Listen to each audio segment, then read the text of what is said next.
Welcome back to channel learning with me Banas Khalid. അപ്പൊ നമ്മൾ ഇന്ന് HSI ബന്ധപ്പെട്ട ഒരു ക്ലാസ് ആണ് പറ്റി ഡിസ്കസ് ചെയ്യാൻ പോകുന്നത്.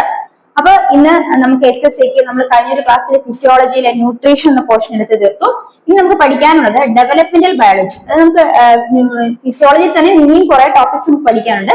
പക്ഷെ നമ്മൾ ഇന്ന് മനസ്സിലാക്കാൻ പോകുന്ന ഡെവലപ്മെന്റ് ബയോളജി അല്ലെങ്കിൽ പരിവർത്തന ജീവശാസ്ത്രത്തെ കുറിച്ചാണ്. അപ്പൊ അതുമായി ബന്ധപ്പെട്ട എന്തൊക്കെ ടോപ്പിക്സ് നമ്മൾ കവർ ചെയ്യാനുണ്ട്, അപ്പൊ അത് ഓരോന്നിട്ട് നോക്കാം. ആദ്യം നമുക്ക് കുറച്ച് തിയറീസ് ആണ് മനസ്സിലാക്കേണ്ടത്. അപ്പൊ ആദ്യമേ തിയറീസ് എന്തൊക്കെയാണെന്ന് മനസ്സിലാക്കാം. അപ്പൊ ആദ്യമായിട്ട് നമ്മൾ മനസ്സിലാക്കാൻ പോകുന്നത് പ്രീ ഫോർമേഷൻ തിയറി അല്ലെങ്കിൽ പ്രീ ഫോർമേഷൻ സിദ്ധാന്തം. അപ്പൊ എന്താണ് പ്രീ ഫോർമേഷൻ സിദ്ധാന്തം, പ്രീ ഫോർമേഷൻ തിയറി?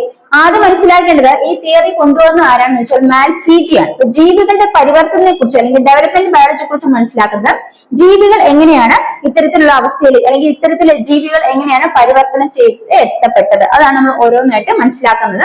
അപ്പൊ അത് ചില സയന്റിസ്റ്റുകൾ അവർ വിശദീകരിച്ചിട്ടുണ്ട്. ചില തിയറികളാണ് തിയറീസിലൂടെയാണ് അവർ സിദ്ധാന്തങ്ങളിലൂടെയാണ് അവർ ഇത് വിശദീകരിച്ചിരിക്കുന്നത്. അപ്പൊ അത്തരത്തില് ആദ്യമായിട്ട് ജീവികളുടെ പരിവർത്തനത്തെ കുറിച്ച് ഒരു വിശദീകരണം കൊടുത്തത് ആരാണെന്ന് വെച്ചാൽ മാൽഫീജി ആണ്. അപ്പൊ ജീവികളുടെ പരിവർത്തനത്തെ കുറിച്ച് വിശദീകരിച്ചത് ഒരു പ്രീ ഫോർമേഷൻ സിദ്ധാന്ത പ്രകാരം ആദ്യമായിട്ട് രൂപീകരിച്ചത്. അല്ലെങ്കിൽ പ്രീ ഫോർമേഷൻ സിദ്ധാന്തം ജീവികളുടെ പരിവർത്തനവുമായി ബന്ധപ്പെട്ട് രൂപീകരിച്ചത് ആരാണ്? മാൽഫീജി ആണെന്ന് ഓർത്തു വെക്കാം. ഇനി നമ്മൾ മനസ്സിലാക്കേണ്ട പ്രധാനപ്പെട്ട കാര്യം എന്താണ് ഈ പ്രീ ഫോർമേഷൻ സിദ്ധാന്തം അല്ലെങ്കിൽ പ്രീ ഫോർമേഷൻ തിയറി എന്ന്. ആദ്യം മനസ്സിലാക്കി ജീവികളുടെ പരിവർത്തനം ആദ്യമായിട്ട് വിശദീകരിച്ചത് ഈ പറഞ്ഞ പ്രീ ഫോർമേഷൻ സിദ്ധാന്തത്തിലൂടെയാണ്. ആ സിദ്ധാന്തം ആവിഷ്കരിച്ചത് മാൽഫീജി ആണ്. അടുത്ത് മനസ്സിലാക്കേണ്ടത് എന്താണ് പ്രീ ഫോർമേഷൻ സിദ്ധാന്തം.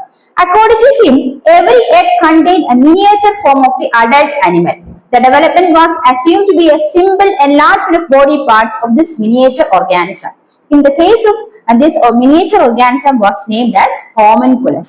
മനസ്സിലാക്കേണ്ടത് പ്രീ ഫോർമേഷൻ തിയറി പ്രകാരം എന്താണ്, ഒരു എഗ് അല്ലെങ്കിൽ ഒരു അണ്ടത്തിനകത്ത് ഒരു അഡൽട്ട് അല്ലെങ്കിൽ ഒരു അഡൽട്ട് ആനിമൽ അല്ലെങ്കിൽ ഒരു പൂർണ്ണ വളർച്ചയെത്തിയ ഒരു ജീവിയുടെ ഒരു മിനിയേച്ചർ ഫോം ആണ് എവിടെ കാണപ്പെടുന്നത്, ഈ അണ്ടത്തിനുള്ളിൽ കാണപ്പെടുന്നതെന്നും ആ പറയുന്ന ആ ഒരു മിനിയേച്ചർ ഫോമിന് എൻലാർജ്മെന്റ് സംഭവിച്ചു, അത് വളർന്നു വലുതായി ഒരു ഓർഗാനിസമായി മാറുകയാണെന്നാണ് ചെയ്യപ്പെടുന്നതാണ് മനസ്സിലാക്കേണ്ടത്. അപ്പൊ ഈ ഒരു തിയറി പ്രകാരം ഓരോ എഗ്ഗിന്റെ അകത്തും എന്തുണ്ട്, ഒരു അഡൽട്ട് ആനിമലിന്റെ ഒരു പൂർണ്ണ വളർച്ചയെത്തിയ ഒരു ജീവിയുടെ ഒരു മിനിയേച്ചർ ഓർഗാനിസം ഉണ്ട്. അതിന് എൻലാർജ്മെന്റ് സംഭവിച്ചു, അതിന്റെ വിവിധ ബോഡി പാർട്സുകൾ വലുതായിട്ടാണ് എന്ത് സംഭവിക്കുന്നത്, ഒരു ജീവി ഉണ്ടാകുന്നതാണ്.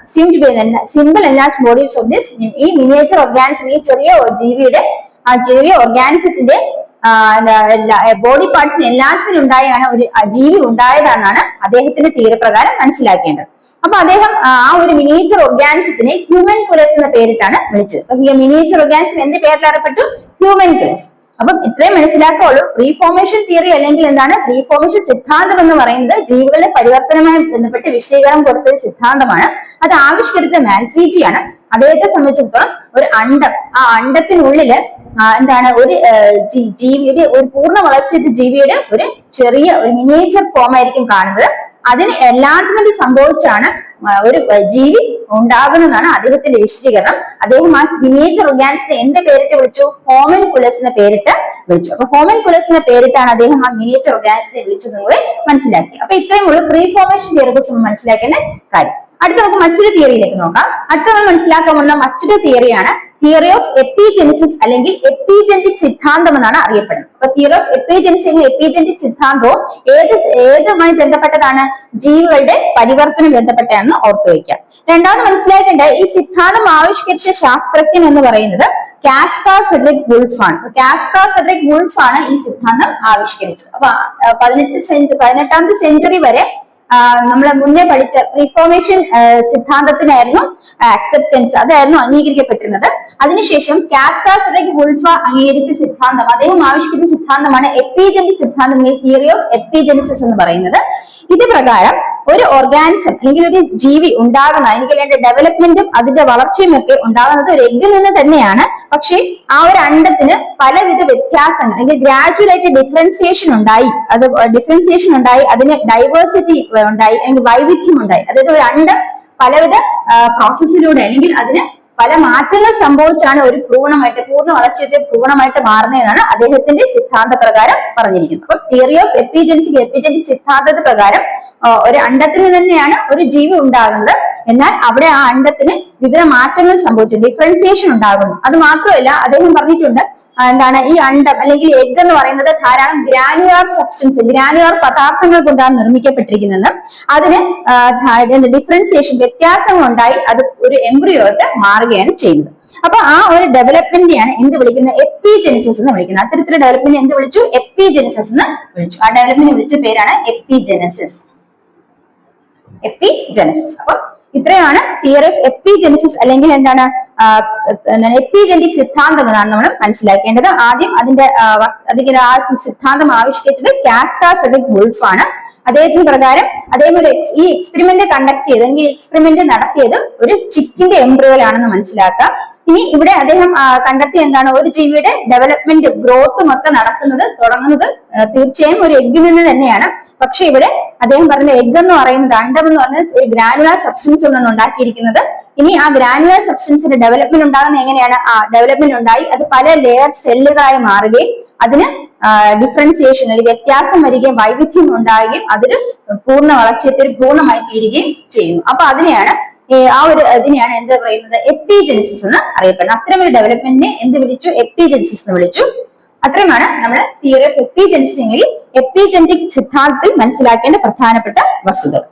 അപ്പൊ ഇത്രയാണ് ആ ഒരു തിയറിയെ കുറിച്ച് നമ്മൾ മനസ്സിലാക്കേണ്ടത്. അടുത്ത മറ്റൊരു തിയറി മനസ്സിലാക്കാം. അപ്പൊ അടുത്ത മനസ്സിലാക്കാനുള്ള സിദ്ധാന്തം എന്താണ്? ബയോജനറ്റിക് ലോ അല്ലെങ്കിൽ റീക്യാപിറ്റേഷൻ തിയറിയാണ്. ബയോജനറ്റിക് ലോ അല്ലെങ്കിൽ റീക്യാപിറ്റേഷൻ തിയറി അല്ലെങ്കിൽ എന്താണ്? ബയോജനറ്റിക് നിയമം എന്നാണ് അറിയപ്പെട്ടത്. അപ്പൊ മറ്റൊരു സിദ്ധാന്തം ജീവികളുടെ പരിവർത്തനത്തെ കുറിച്ച് മനസ്സിലാക്കേണ്ട മറ്റൊരു സിദ്ധാന്തം എന്താണ്? ബയോജനറ്റിക് ലോ അല്ലെങ്കിൽ റീക്യാപിറ്റേഷൻ തിയറി അല്ലെങ്കിൽ എന്താണ്? ബയോജനറ്റിക് നിയമം എന്ന് അറിയപ്പെടുന്നു. ഈ തിയറി അല്ലെങ്കിൽ ഈ ഒരു സിദ്ധാന്തം കൊണ്ടുവന്നത് ഏണസ്റ്റ് ഹേക്കലും മുള്ളറുമാണ്. അപ്പൊ ഏണസ്റ്റ് ഹേക്കലും മുള്ളറും കൊണ്ടുവന്ന സിദ്ധാന്തമാണ് ഏത്? ബയോജനറ്റിക് സിദ്ധാന്തം അല്ലെങ്കിൽ റീക്യാപിറ്റേഷൻ തിയറി, ബയോജനറ്റിക് നിയമം എന്ന് മനസ്സിലാക്കേണ്ടത്. ഇനി എന്താണ് ഇവിടെ പറഞ്ഞിരിക്കുന്നത്? ഈ തിയറി പ്രകാരം അല്ലെങ്കിൽ ഈ തിയറി അല്ലെങ്കിൽ ഈ സിദ്ധാന്തം എന്തിനാണ് പ്രാധാന്യം കൊടുത്തത്? അതായത് ഒരു ബന്ധം ഏത് തമ്മിലുള്ള ബന്ധം? Embryonic relationship between embryonic development and evolution. അതായത് ഭ്രൂണത്തിന്റെ വികാസവും പരിണാമം അല്ലെങ്കിൽ എംബ്രിയോണിക് ഡെവലപ്മെന്റും എവല്യൂഷൻ തമ്മിലുള്ള ഒരു റിലേഷൻഷിപ്പ് ആണ് ഈ തിയറി പ്രധാനമായിട്ടും മുന്നോട്ട് വെച്ചത്. അല്ലെങ്കിൽ ഈ തിയറി എന്തിനാണ് കൂടുതൽ ഇമ്പോർട്ടൻസ് കൊടുത്തതെന്ന് വെച്ചാൽ എംബ്രിയോണിക് ഡെവലപ്മെന്റും എവല്യൂഷനുമാണ് കൂടുതൽ ഇമ്പോർട്ടൻസ് കൊടുത്തത്. അതായത് അത് പറയുന്ന ആ തിയറി പ്രകാരം പറയുന്നത്, according to this theory higher animals in their development pass through stages which are similar to the adult stages of lower animals which were their ancestors. അതായത് ഈ ഒരു സിദ്ധാന്ത പ്രകാരം higher animals in their development അതായത് വികാസം വളർച്ച സംഭവിക്കുന്ന സമയത്ത് വലിയ ജീവികൾ അല്ലെങ്കിൽ ജീവികൾക്ക് വികാസം സംഭവിക്കുമ്പോൾ അവ പല സ്റ്റേജസിലൂടെ കടന്നു പോകുന്നു. ആ സ്റ്റേജസ് എന്ന് പറയുന്നത് ലോവർ അനിമൽസിന്റെ അതായത് ചെറിയ ജീവികളുടെ അഡൽട്ട് സ്റ്റേജിനെ റിസംബിൾ ചെയ്യുന്ന സ്റ്റേജസുകളാണ് മനസ്സിലാക്കുക. ആ അഡൽട്ട് അനിമൽസ് ഈ ലോവർ അനിമൽസ് എന്ന് പറയുന്നത് ഇവരുടെ പൂർവികരാണ്. മനസ്സിലായോ?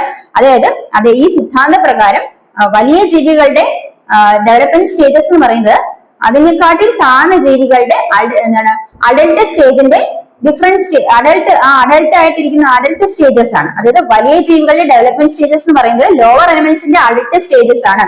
അത് എന്തുകൊണ്ടാണെന്ന് പറയാൻ കാരണം വെച്ചാൽ ഈ ലോവർ അനിമൽസ് എന്ന് പറയുന്നത് ഈ പറയുന്ന വലിയ ജീവികളുടെ ആൻസിസ്റ്റേഴ്സ് അല്ലെങ്കിൽ പൂർവികരാണെന്നാണ് അവിടെ പറഞ്ഞു വരുന്നത്. ഈ ഒരു തിയറി പ്രകാരം വലിയ ജീവികളുടെ അല്ലെങ്കിൽ അതായത് ഹൈലി ഡെവലപ്ഡ് ആയിട്ടുള്ള ഓർഗാനിസത്തിന്റെ അല്ലെങ്കിൽ വലിയ ജീവികളുടെ ഈ പറഞ്ഞ ഡെവലപ്മെന്റ് സ്റ്റേജസ് എന്ന് പറഞ്ഞാൽ ഏതിനെ റിസംബിൾ ചെയ്യുന്നു? ഏതുപോലെയാണ്? ലോവർ അനിമൽസിന്റെ അഡൽട്ട് സ്റ്റേജിൽ റിസംബിൾ ചെയ്യുന്നു. അതായത് ലോവർ അനിമൽസ് എന്ന് പറയുന്നത് വലിയ ജീവികളുടെ ആൻസിസ്റ്റേഴ്സ് അല്ലെങ്കിൽ പൂർവികരാണെന്നാണ് ഇതിലൂടെ പറഞ്ഞു വരുന്നത്. അപ്പൊ ഇതാണ് ഇവിടെ മനസ്സിലാക്കേണ്ടത് relationship between embryonic development and evolution. അതായത് ആ ഒരു ജീവിയുടെ ഭ്രൂണം വികസിക്കുന്നത് ആ പറയുന്ന പല സ്റ്റേജസുകളും ഏതിന് സിമിലർ ആയിരിക്കും? ഒരു ചെറിയ ജീവിയുടെ അഡൽട്ട് സ്റ്റേജസിന് സിമിലർ ആയിരിക്കും. അപ്പൊ അവിടെ പറയുന്നത് ആ ചെറിയ ജീവി എന്ന് പറയുന്നത് ആ വലിയ ജീവികളുടെ ആൻസിസ്റ്റേഴ്സ് അല്ലെങ്കിൽ പൂർവികരാണ് എന്നാണ് അവിടെ പറയുന്നത് ഈ തിയറി പ്രകാരം. മറ്റൊരു വിധത്തിൽ പറഞ്ഞാൽ ഓണ്ടോജനി റിപ്പീറ്റ്സ് ഓർ റീക്യാപിറ്റലൈസ് ഫൈലോജനി. അതായത് ഓണ്ടോജനി റിപ്പീറ്റ്സ് ഓർ റീക്യാപിറ്റലൈസ് ഫൈലോജനി അതാണ് ഇവിടെ പ്രധാനമായിട്ട് എടുത്തു പറയുന്നത്. അപ്പൊ എന്താണ്? ഓണ്ടോജനി റിപ്പീറ്റ്സ് ഓർ റീക്യാപിറ്റലൈസ് ഫൈലോജനി അതാണ് പ്രധാനമായിട്ട് ഈ തിയറി പ്രകാരം മനസ്സിലാക്കേണ്ടത്. ഓണ്ടോജനി repeats or recapitulates phylogeny. മനസ്സിലായോ? ഓണ്ടോജനി റിപ്പീറ്റ്സ് ഓർ റീക്യാപിറ്റലൈറ്റ്സ് ഫൈലോജനി അതായത് ആൻസിസ്ട്രൽ ക്യാരക്ടേഴ്സ് ഒരു അഡൾട്ട് അനിമലിന്റെ ഡെവലപ്മെന്റ് സ്റ്റേജസിനെ കാണുന്നു. അതായത് ancestral characters reappear in development of an individual. ഒരു ഇൻഡിവിജ്വൽ ഡെവലപ്മെന്റിൽ അതിന്റെ ആൻസിസ്ട്രൽ ക്യാരക്ടേഴ്സ് റിപ്പീറ്റ് ചെയ്ത് കാണുന്നു, റീഅപ്പിയർ ചെയ്യുന്നു എന്നാണ് ഇതിന്റെ അർത്ഥം. അപ്പൊ അത്രയാണ് ഈ ഒരു തിയറിയിൽ പ്രധാനമായിട്ട് മനസ്സിലാക്കേണ്ടത്. അതായത് ഒരു ഹയർ അനിമലിന്റെ എംബ്രിയോണിക് സ്റ്റേജസ് ഒരു ലോവർ അനിമലിന്റെ അഡൾട്ട് സ്റ്റേജസിനെ റിസംബിൾ ചെയ്യുന്നു എന്നാണ് മനസ്സിലാക്കേണ്ടത്. ആ ലോവർ അനിമൽ എന്ന് പറയുന്നത് അതിന്റെ ആൻസിസ്റ്റേഴ്സ് ആയിരിക്കും എന്നാണ് അത്തരത്തിൽ നമ്മൾ മനസ്സിലാക്കേണ്ടത്. മനസ്സിലായോ? അപ്പൊ എന്താണ് ആൻസിസ്റ്റർ ക്യാരക്ടേഴ്സ്?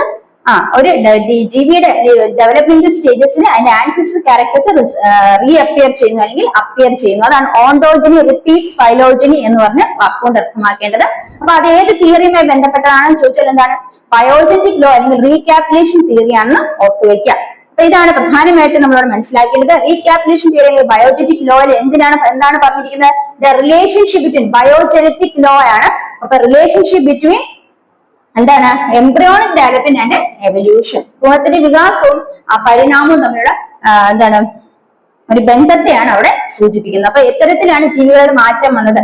അതായത് ഒരു വലിയ ജീവിയുടെ ഡെവലപ്മെന്റ് സ്റ്റേജസ് നമ്മൾ നോക്കിയാൽ എന്ത് മനസ്സിലാക്കാമാണ് ഈ തിയറി പ്രകാരം പറയുന്നത്? ഒരു ചെറിയ വർഗത്തിൽപ്പെട്ട ജീവിയുടെ അഡൾട്ട് സ്റ്റേജസിനെ റിസംബിൾ ചെയ്യുന്നതായിരിക്കും ഒരു വലിയ വർഗത്തിൽപ്പെട്ട ജീവിയുടെ ഡിഫറെന്റ് സ്റ്റേജസ് എന്ന്, ഡെവലപ്മെന്റ് സ്റ്റേജസ് എന്നാണ് ഇതിൽ പറഞ്ഞു വരുന്നത്. അതാണ് ഓണ്ടോജനി റിപ്പീറ്റ്സ് റീകാപ്പിലേറ്റ്സ് ഫൈലോജനി എന്ന ടേം കൊണ്ട് നമ്മൾ മനസ്സിലാക്കുന്നത്. അതായത് ആൻസിസ്ട്രൽ ക്യാരക്ടേഴ്സ് ഒരു ലിവിംഗ് ഓർഗാനിസത്തിന്റെ ഡെവലപ്മെന്റിൽ അപ്പിയർ ചെയ്യുന്നു എന്നാണ് ഈ ഒരു തിയറി പ്രകാരം മനസ്സിലാക്കിയത്.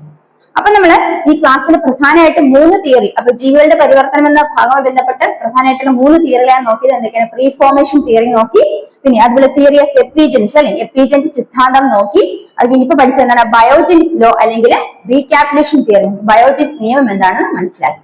അപ്പൊ ഇത് പ്രധാനപ്പെട്ട 3 തിയറീസ് ആണ്. ഇത് ആവിഷ്കരിച്ചത് ആരാണെന്ന് മനസ്സിലാക്കണം, ഇതിന്റെ ഉള്ളടക്കം എന്താണെന്ന് മനസ്സിലാക്കണം. ഇനി നമുക്ക് 2 തിയറിയും കൂടെ നോക്കാറുണ്ട്. അപ്പൊ നമ്മൾ ഇന്നത്തെ ക്ലാസ്സിൽ ഇത്രയും ടോപ്പിക് കൊണ്ട് വൈൻഡപ്പ് ചെയ്യാണ്. അടുത്ത ക്ലാസ്സിൽ നമുക്ക് ബാക്കി പോയിന്റ്സും ബാക്കി കാര്യങ്ങളായിട്ട് കാണാം. അടുത്ത ക്ലാസ്സിൽ കാണാം. Bye from me. Thank you.